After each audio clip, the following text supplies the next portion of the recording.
தமிழர் திருநாளை கொண்டாடி கொண்டிருக்கின்ற பெப்பர் தொலைக்காட்சியினுடைய அத்துணை நேயர்களுக்கும் என் அன்பு வணக்கம். அனைவருக்கும் என் இதயம் கடிந்த பொங்கல் திருநாள் நல்வாழ்த்துக்கள். உண்மையிலேயே இந்த மங்களகரமான நாளில் உங்களை நான் சந்திப்பதிலே மிகுந்த மகிழ்ச்சி அடைகிறேன். இப்படி உங்களோடு என்னை சந்திக்க வைப்பதற்கு வாய்ப்பினை தந்த பெப்பர் தொலைக்காட்சிக்கு நான் முதலிலே நன்றி சொல்ல விரும்புகிறேன்.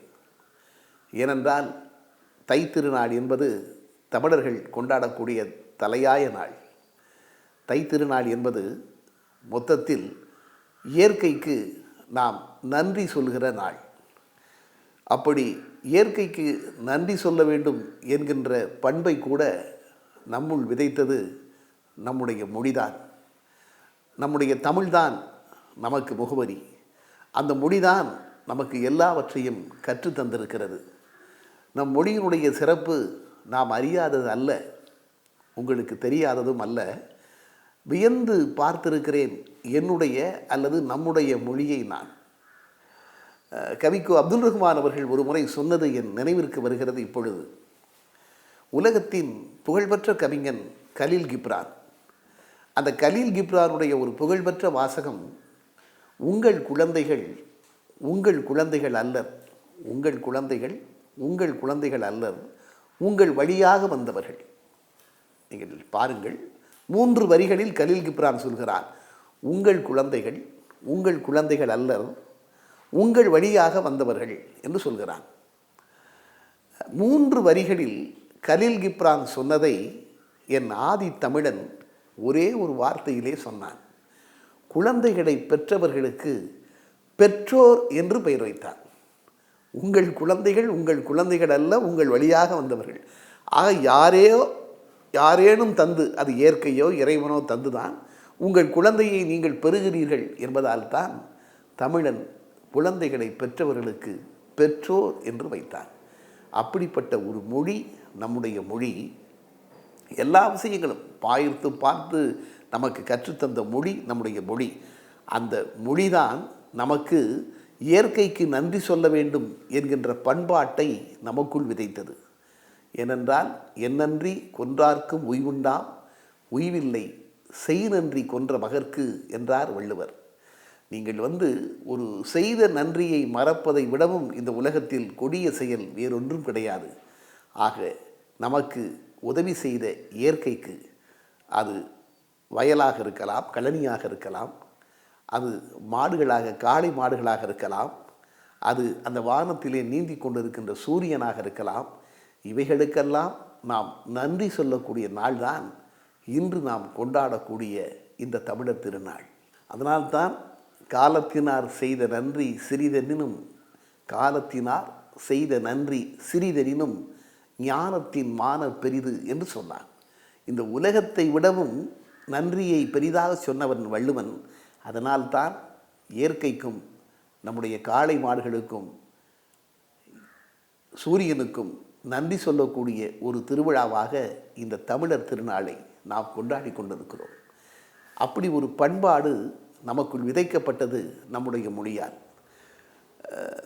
என் அருமை நண்பர்களே, பண்பாட்டை தமிழ் மொழியைப் போல விதைத்த மொழி இன்னொன்று இருக்க முடியாது. ஏனென்றால் ஒரு புதினத்திற்கு பெயர் வைக்கின்ற போது கூட பண்பாடோடு இருக்க வேண்டும் அந்த பெயர் என்று கருதியவர்கள் நம் முன்னோர்கள் என்று சொல்வார்கள். ஒரு முறை நான் வார்த்தை சித்தர் வலம்புரி ஜான் அவர்களோடு உரையாடி கொண்டிருந்தேன் ஒரு தொலைக்காட்சிக்காக. அப்பொழுது அவரிடம் ஒரு கேள்வி கேட்டேன். எதுகை மோனை இல்லாமல் உங்களுக்கு பேச தெரியாது என்று சொல்கிறார்களே, உதாரணத்திற்கு உங்களுடைய சொந்த ஊர் உவரி, திருநெல்வேலி மாவட்டத்தில் இருக்கின்ற உவரி, அது ஒரு கடற்கரை நகரம். அந்த கடற்கரையில் காற்று வீசும், மணலை அங்கே நடந்து கொண்டிருப்பவர்கள் வாயிலும் தலையிலும் மணல் கொட்டும். ஆனால் இதையே நீங்கள் எதுகை முனையோடு கடல் மண்ணுக்கு காற்று தலைவாரும் கனவுகளின் பூமி என்று சொல்கிறீர்களே என்று அவரிடம் கேட்டேன். அப்பொழுது வார்த்தை சித்தர் வலம்புரி ஜான் அவர்கள் சொன்னார், எந்த படைப்பாக இருந்தாலும் அழகியலோடு இருக்க வேண்டும் என்று விரும்பியவன் தமிழன். உதாரணத்திற்கு சிலப்பதிகாரம் என்று ஒரு காவியத்திற்கு பெயர் வைத்திருக்கிறார். நீங்கள் நினைத்து பாருங்கள், அதற்கு கண்ணகி காவியம் என்று பெயர் வைத்திருக்கலாம், கோவலன் கதை என்று பெயர் வைத்திருக்கலாம், ஏன் சிலப்பதிகாரம் என்று இளங்கோவடிகள் பெயர் வைத்தார்? அழகியல் இருக்க வேண்டும் என்பதற்காக சிலப்பதிகாரம் என்று பெயர் வைத்தார் என்று அந்த பதிலிலே, அந்த நேரத்திலே வார்த்தை சித்தர் பலமுரிஜான் சொன்னார். ஆனால் சில ஆண்டுகளுக்கு பின்பு நான் சிலம்பு செல்வர் மாப்போசி அவருடைய ஒரு புத்தகத்தை படிக்கின்ற வாய்ப்பினை பெற்றேன். அப்பொழுது அந்த புத்தகத்திலே தான் மாப்போசி அவர்கள் சிலப்பதிகாரத்திற்கு ஏன் சிலப்பதிகாரம் என்று இளங்கோவடிகள் பெயர் வைத்தார் என்பதற்கு ஒரு விளக்கம் தந்திருந்தார். தன்னுடைய கருத்தை பதிவு செய்திருந்தார். எதற்காக சொல்கிறேன் என்றால், ஒரு காப்பியத்திற்கு பெயர் வைக்கின்ற போது கூட அது ஒரு பண்பாடு மிக்கதாக இருக்க வேண்டும் என்று நினைத்தவன் தமிழன். அதனால்தான் இயற்கைக்கு நன்றி சொல்ல வேண்டும் என்று நம் எல்லோருக்கும் சொல்லி இந்த தமிழர் திருநாளை நாம் தொடர்ந்து கொண்டாட வைத்திருப்பது நம்முடைய தமிழ்மொழி. நான் இப்பொழுது மாப்போசியினுடைய அந்த விளக்கத்திற்கு வருகிறேன். ஒரு காவியத்திற்கு பெயர் வைக்கின்ற போது கூட எவ்வளவு பெரிய பண்பாடு தமிழ் பண்பாடு என்பதை நாம் தெரிந்து கொள்ள வேண்டும் என்பதற்காக இதை பகிர்ந்து கொள்கிறேன். வால்மீகி ராமாயணத்திலே ஒரு காட்சி. சீதையை காணவில்லை. ராமன் பதைபதைக்கிறான். ராமனையும் லட்சுமணனையும் சுக்ரீவனிடம் அழைத்து செல்கிறான் அனுமன்.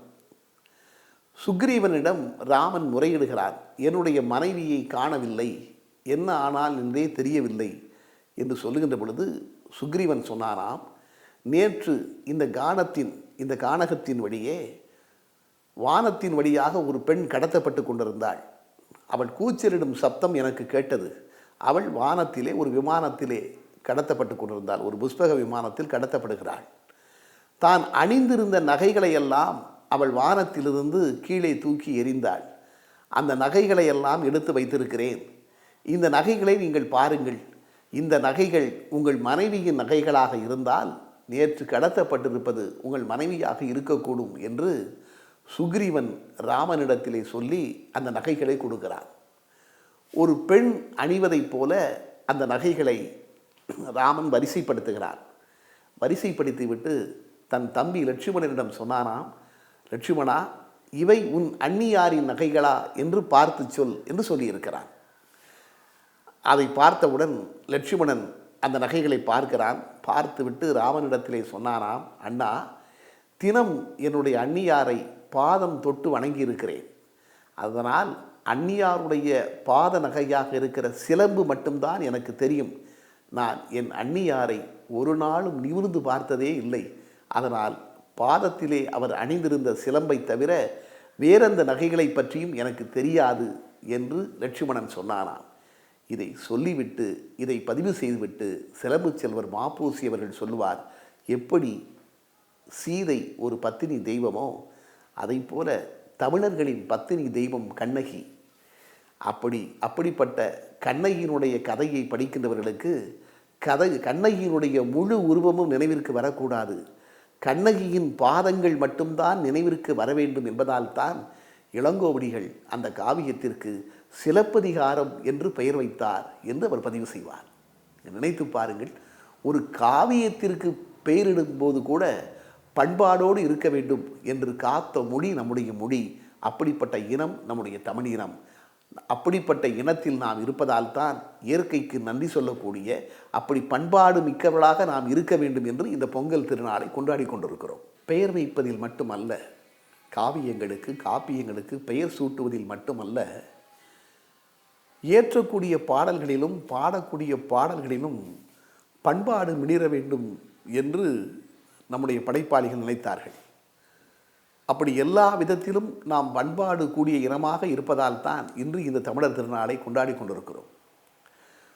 ஒருமுறை புரட்சி கவிஞர் பாரதிதாசன் தலைமையிலே ஒரு கவியரங்கம்.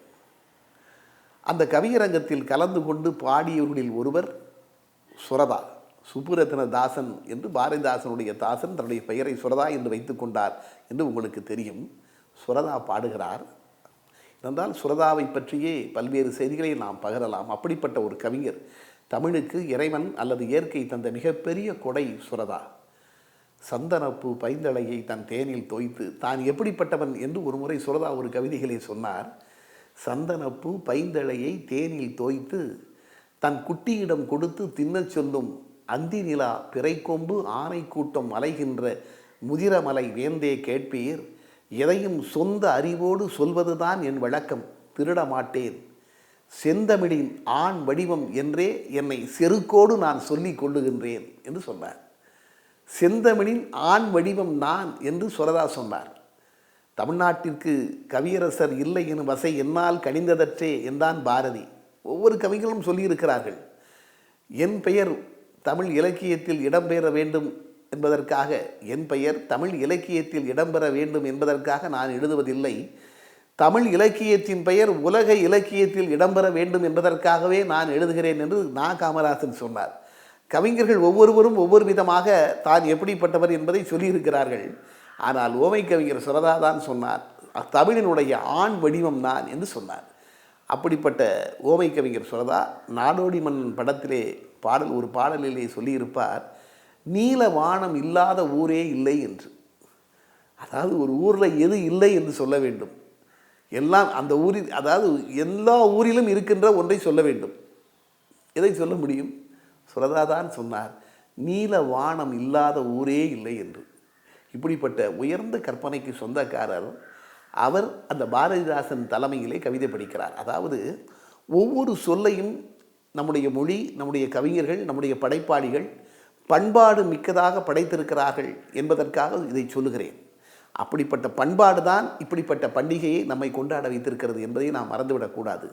சுரதா பாடுகிறார். புரட்சி கவிஞர் பாரதிதாசனை பார்த்து, கவியரங்கத்திற்கு தலைமை பொறுப்பை ஏற்றிருக்கின்ற புரட்சி கவிஞர் பாரதிதாசனை பார்த்து சுரதா பாடுகிறார். நிறுத்தத்தில் வெற்றி பெற்றான் ஆட்டனத்தி, நிதியளித்து வெற்றி பெற்றான் பாரி வள்ளல். நிறுத்தத்தில் வெற்றி பெற்றான் ஆட்டனத்தி, நிதியளித்து வெற்றி பெற்றான் பாரி வள்ளல். திருத்தத்தில் வெற்றி பெற்றான் ஒட்டக்கூத்தன், தீர்ப்புரைத்து வெற்றி பெற்றான் கரிகார் சோழன். வருத்தத்தில் வெற்றி பெற்றார் வடலூர் வள்ளல், வருத்தத்தில் வெற்றி பெற்றார் வடலூர் வள்ளல். வாளேந்தி வெற்றி பெற்றான் சேரலாதன், விருத்தத்தில் வெற்றி பெற்றான் கம்பநாடன். அந்த வெற்றியினை இவர் பெற்றார். யார்? பாரதிதாசனை பார்த்து சொல்கிறார்.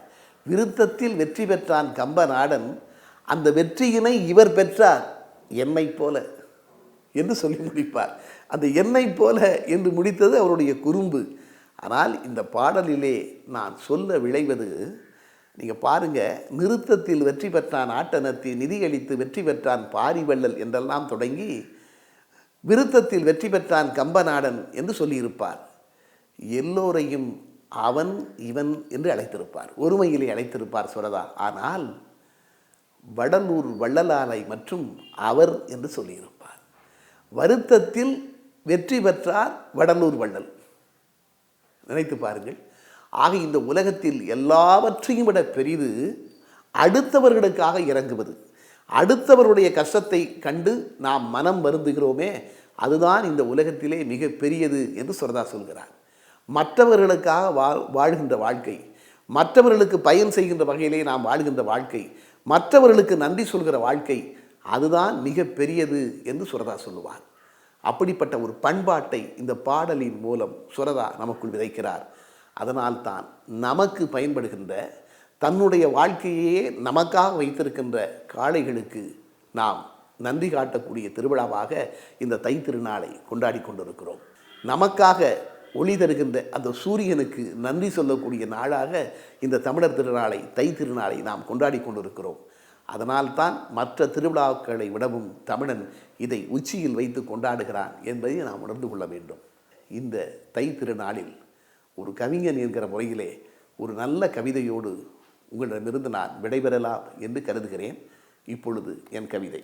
பொங்கல் விழா, தமிழர் திருநாள். இது மனிதர்களுக்கும் மண்ணிற்கும் நடக்கும் மகரந்த சேர்க்கை. மனிதர்களுக்கும் மண்ணிற்கும் நடக்கும் மகரந்த சேர்க்கை. பானைகளில் எல்லாம் பால் பூக்கும், பானைகளில் எல்லாம் பால் பூக்கும். கதிரவனை வரவேற்க, கதிரவனை வரவேற்க நட்சத்திரங்களை புள்ளிகளாக்கி மின்னல் கம்பிகளால் தாவணி நிலாக்கள் தரையில் கோலமிடும் தமிழர் திருவிழா.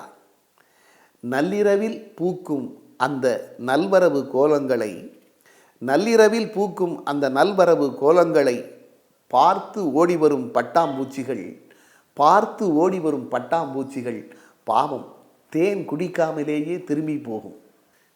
பொங்கல் காளைகளுக்கும் பசுக்களுக்கும் கூட கழுத்தில் பிடரி முளைக்க விடும். அதோடு புரண்டு ஜெயிக்கும் இளைஞர்கள் புருவத்திலும் மீசை முளைத்துவிடும். வீடுகள் என்ன வெறும் கட்டிடமா? நாம் வாழும் வீடுகள் என்ன வெறும் கட்டிடமா?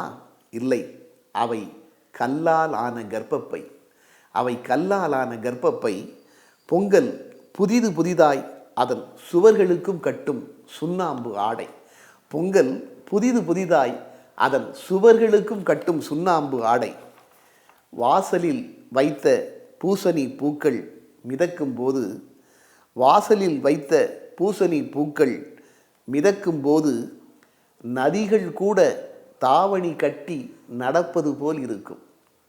வாசலில் வைத்த பூசணி பூக்கள் ஆற்றில் மிதக்கும் போது நதிகள் கூட தாவணி கட்டி நடப்பது போல் இருக்கும். மனிதனை வளர்ப்பது பெண்ணில் கருப்பை. மனிதனை வளர்ப்பது பெண்ணில் கருப்பை, மண்ணில் கலப்பை. மனிதனை வளர்ப்பது பெண்ணில் கருப்பை, மண்ணில் கலப்பை. பொங்கல் உணர்த்தும் இந்த நினைப்பை. பொங்கல் உணர்த்தும் இந்த நினைப்பை புரிந்து கொள்வோம். விவசாயிகளின் உணவு பயிர், விஞ்ஞானிகளின் கனவு பயிர், இரண்டின் வளமை நம் இந்திய வலிமை. விவசாயிகளின் உணவு பயிர், விஞ்ஞானிகளின் கனவு பயிர், இரண்டின் வளமை நம் இந்திய வலிமை. சுருக்கமாய் சொன்னால் கழனி உயர கணினி உயரும். கழனி உயர கணினி உயரும். இயற்கையிலிருந்து எல்லாவற்றையும் எடுத்துக்கொண்டவன் தமிழன். இயற்கைதான் நமக்கு கிடைத்திருக்கிற மிகப்பெரிய பாடம் என்று அவன் சொல்லுவான். உதாரணத்திற்கு ஒன்றை சொல்லுகிறேன். உள்ளங்கை நெல்லிக்கனி போல என்று ஒரு மரபு தொடர் தமிழிலே உண்டு. அது என்ன பொருள்? உள்ளங்கை நெல்லிக்கனி போல. வகுப்பிலே கேள்வி கேட்பார்கள், வாக்கியம் அமைத்து எழுதுக, உள்ளங்கை நெல்லிக்கனி என்று கேட்டவுடன் எல்லோரும் எழுதுவோம், உள்ளங்கை நெல்லிக்கனி போல விளங்கியது என்று. ஏன் உள்ளங்கையில் எலுமிச்சங்கனி இருந்தால் விளங்காதா? தெரியாதா? உள்ளங்கையில் நாவல்கனி இருந்தால் தெரியாதா? அப்பொழுது ஏன் அப்போ நம்ம உள்ளங்கை நெல்லிக்கனி என்று ஒரு மரபு தொடரை கொண்டு வந்தார்கள்? இதற்கு திருச்சியை சார்ந்த பேராசிரியர் ராதாகிருஷ்ணன் அவர்கள் ஒரு முறை விளக்கம் சொன்னார். உள்ளங்கை நெல்லிக்கனி என்றால் உள்ளங்கையில் நெல்லிக்கனி வைத்திருப்பது போல் விளங்கியது என்று சொல்வதற்கு அர்த்தம் சொன்னார். நெல்லிக்கனியை நாம் எல்லோரும் பார்த்திருக்கிறோம். வெளியே வெள்ளையாக கோடுகள் இருக்கும் அந்த நெல்லிக்காயில், நெல்லிக்கனியில். உள்ளே விதை மேடு பள்ளமாக இருக்கும். உள்ளே எந்த இடத்தில் விதை மேடாக இருக்கிறதோ அதற்கு ஏற்றாற்போல் வெளியே அந்த வெள்ளை கோடு இருக்குமா. அதாவது அந்த நெல்லிக்கனியை வெளியே பார்த்துவிட்டு விதை உள்ளே இந்த இடத்தில் மேடாக இருக்கிறது, இந்த இடத்தில் பள்ளமாக இருக்கிறது என்று வெளித்தோற்றத்தை வைத்தே உட்தோற்றத்தை சொல்லிவிடலாமாம். அதை போல ஒரு மனிதனுடைய புறத்தோற்றத்தை வைத்துக்கொண்டு அவனுடைய அகத்தோற்றத்தை அவன் இப்படிப்பட்டவன் என்று சொல்லிவிடலாம் என்பதால் தான் உள்ளங்கை நெல்லிக்கனி போல என்கின்ற மரபு தொடரை நம் தமிழன் ஏற்படுத்தினான் என்று சொன்னார். நினைத்து பாருங்கள், ஒரு சாதாரண ஒரு நெல்லிக்கனியை கொண்டு ஒரு மனிதனை எடை போட்டு விடலாம் என்று சொல்கிறான். ஆக எல்லாவற்றிலும் இயற்கையிலிருந்து நாம் பாடம் படிக்கலாம் என்று நமக்கு சொல்லி, அப்படிப்பட்ட பாடமாக நம்முடைய வாழ்க்கைக்கே ஒரு மிகப்பெரிய ஆசிரியராக இருக்கக்கூடிய அந்த இயற்கையை நாம் கொண்டாட வேண்டும். அது நமக்கு தருகின்ற கொடையை கொண்டாட வேண்டும் என்றுதான் யாரும் செய்யாத அளவிற்கு நம் தமிழர்கள் தமிழர் திருநாள் என்ற ஒரு விழாவை ஏற்படுத்தி தந்திருக்கிறார்கள். நீங்கள் நினைத்து பாருங்கள் பெரியவர்களே, நாம் யாரை கொண்டாடாவிட்டாலும் இயற்கையை கொண்டாட வேண்டும். நம்மை படைத்த இயற்கையை கொண்டாட வேண்டும். அதனால்தான் இந்த தமிழர் திருநாள் மதங்களுக்கும் சாதிகளுக்கும் இனங்களுக்கும் நிறங்களுக்கும் அப்பாற்பட்டு எல்லோராலும் கொண்டாடப்படுகின்ற திருநாளாக இருக்க வேண்டும் என்று நாம் ஒவ்வொரு முறையும் சொல்லிக்கொண்டே இருக்கிறோம். ஆக இயற்கையை கொண்டாட வேண்டும் என்கின்ற நினைப்போடு இன்று தமிழர் திருநாளை நன்றி சொல்லுகின்ற திருவிழாவாக கொண்டாடி கொண்டிருக்கின்ற உங்கள் அத்துணை பேருக்கும் பெப்பர் தொலைக்காட்சியின் வாயிலாக என் தமிழர் திருநாள் வாழ்த்துக்களையும் வணக்கங்களையும் தெரிவிக்கிறேன். நன்றி, வணக்கம்.